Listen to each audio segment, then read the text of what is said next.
Okay, so for our first reaction video, we watched the high cost of our cheap fashion, and it was not really what I was expecting. And she starts off by kind of talking about some of the pollution caused by the apparel industry, which I would not have expected. So I think that I'll start off by going over a couple of things she said and then kind of going into my reaction on those. So she said the apparel industry is the second highest in causing pollution worldwide, and I hadn't even considered a factor like that. Truthfully, I would not have guessed or expected that to be the case. And so she goes into a fact right after that. So in the 1960s, 25 pieces of apparel were bought a year on average per person.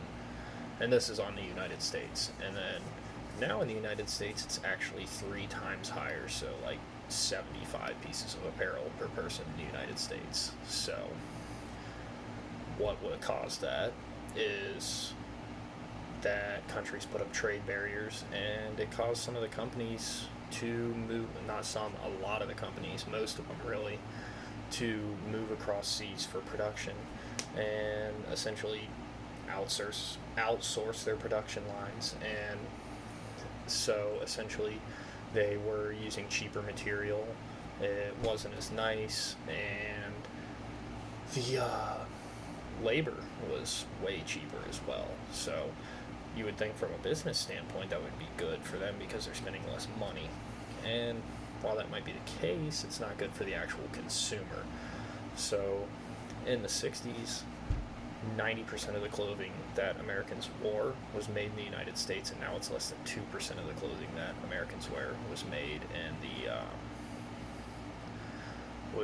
the overseas. Sorry, this caused a 80% drop in the United States jobs regarding apparel. So as you can imagine, less jobs is bad for the economy. So that's another thing that that moving overseas has caused a problem with. And so they switched the material they were using for making these clothes, and they switched to polyester, which is a polluting material that is made from fossil fuels such as oil, coal, natural gas. And when you wash polyester, polyester is a plastic, so these microplastics wash off of the clothes themselves, and they wash into the lakes and the oceans, and that pollutes our water.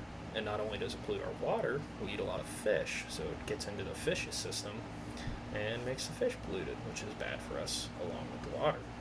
And so now we've learned that around 1 in 4 fish have these microplastics in them from the polyester getting washed.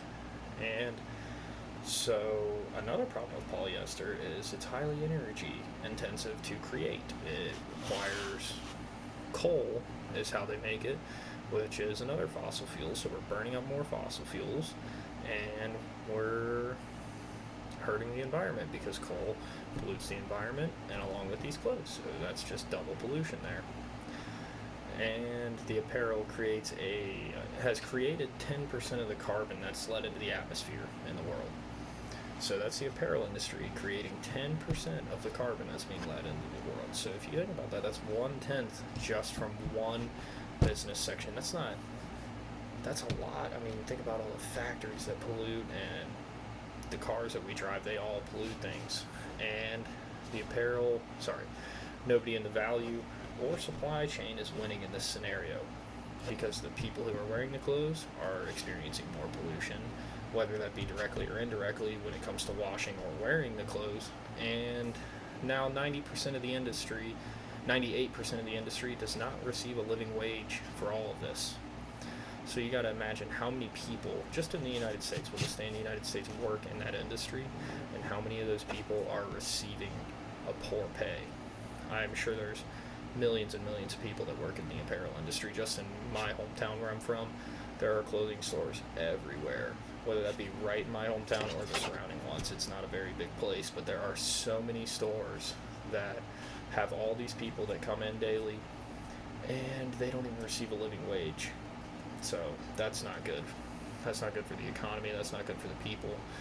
So now you get into cotton, which is not nearly as bad as polyester and what things used to be made of. It's more expensive to create, it's more expensive to use, but it's better for the environment and it's better for the people that live in that environment.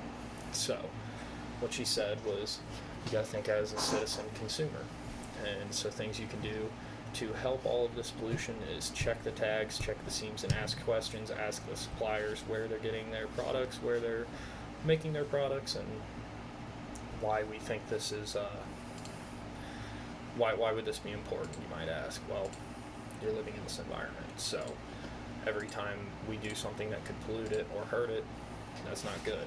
But so how might this impact business law and how you may manage a business? Well, if you're going into the apparel industry, try and use different suppliers, get ones you trust, see the process all the way through, because if you don't see the process all the way through, there are a lot of companies that are going to lie about where they're getting stuff from to cut more profit off of what they're doing. We live in a world like that where sometimes that's going to happen, so you got to be really, really careful. I was really surprised by the whole thing to hear about how much pollution is caused just from clothing alone. That just seems crazy to me. I can't fathom that. But you also, as consumers, we need to watch what we're buying, watch how much we're buying, and see what we can do to improve things on a daily basis or every time you go shopping, and think if you really need something and think how much you have at home and see if there's something else you can wear, because pollution like this is what's going to destroy our world right out from under our fingertips. And it's not too late to do something now, but it could be your kids or your kids' kids before this world breaks down. So I was pretty surprised to hear about all this, but it's nice to know that there's something we can do to help. Thank you.